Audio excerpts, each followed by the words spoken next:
Hello my dear audience, this video is about the case study house number 20, designed by Richard Neutra. Most other designs from the case study program were created by young architects at the start of their career. But Neutra was the only one who was already a famous architect, and in fact his previous designs were a huge inspiration for the other architects from the program. John Entenza, the initiator of the Case Study House project, was a great admirer of Neutra, and he sold this part of his own land on the condition that the new owner had his house designed by Neutra. This explains why it is one of the 4 case study houses that are located next to each other. Here is the entrance to the compound. And here is the entry gate of the house.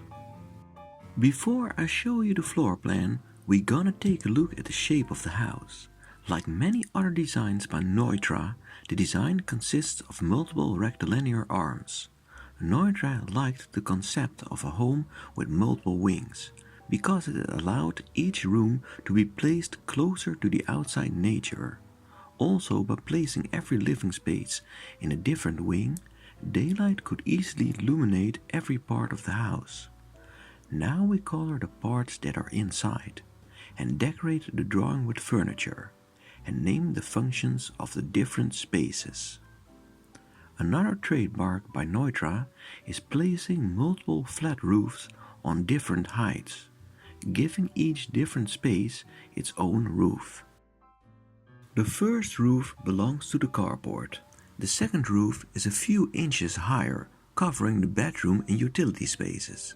Then a few inches lower is the roof of the living room, followed by the covered pathway, and finally the roof of the third bedroom, which is lower than the roof of the second.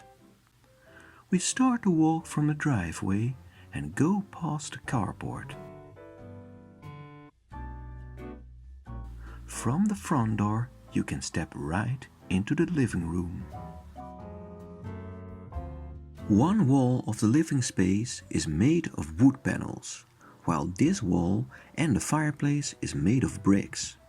While most case study houses have a steel skeleton, this house has a construction of wooden beams, which was more conventional at the time. The side that faces the garden is entirely made of floor-to-ceiling windows. 2 windows can slide open, creating a good interaction between inside and outside. We walk over the terrace, and from there we look into the large open garden. Through this glass back door we return into the living space. The many windows create a strong transparency, and the lines of the beams offer beautiful perspectives.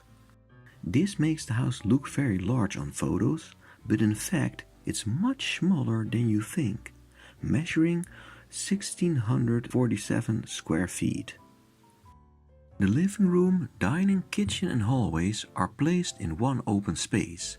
This lack of internal walls enlarges the feeling of space even more. An open floor plan is quite common these days, but in the 1950s this was revolutionary. The bar separates the kitchen from the living room without the use of an internal wall. There is a second front door through which you can walk directly from the carport to the kitchen. We walk past the bath and dressing room and step in the bedroom. And again, the mirror on the door and large floor-to-ceiling window make the bedroom look way larger, while it is actually very small. Through this door we step outside. The covered pathway leads to the 2 other bedrooms.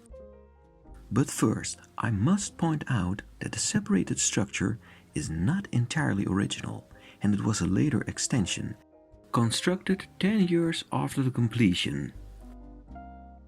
The later extension was designed by Richard Neutra himself, who had considered the possibilities of future expansion from the beginning, making the addition in harmony with the original design. Also, the floor plan of the main house was changed. Before 1958, the kitchen was separated by an internal wall and it had a dining space. And there was one extra bedroom, limiting the space of the living room. The couple's first child lived in this bedroom. When the second child was born, the extension was needed, and both children had bedrooms in a separated structure. The wall was broken open, and the bedroom became the dining space. While this door was maintained and became the entrance to the pathway. A corridor that's open to the air. It works beautiful in the many Californian houses by Neutra, because it integrates the landscape in the design and it provides cooling and shadow when you walk from one part of the house to another part. In the hot and dry climate of California, it's never a problem to walk outside to your bed. But in cooler climates, this design element would simply be impossible. The extension was intended to use as a guest house when the children became old enough to live on their own. Therefore, one bedroom could be transformed into a small living room, explaining the placing of a fireplace.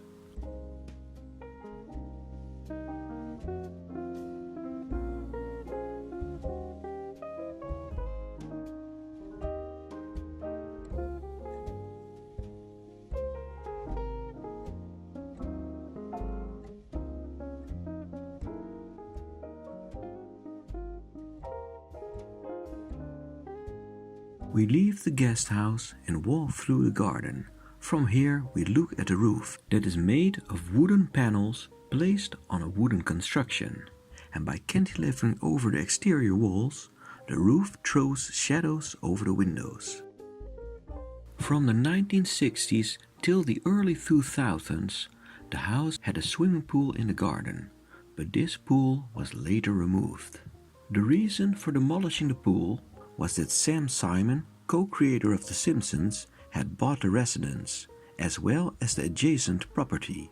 The wall between the two gardens was removed, and two houses became one property. Because the other house had already a large pool, a second pool was not longer necessary, and the garden was brought back into its original condition.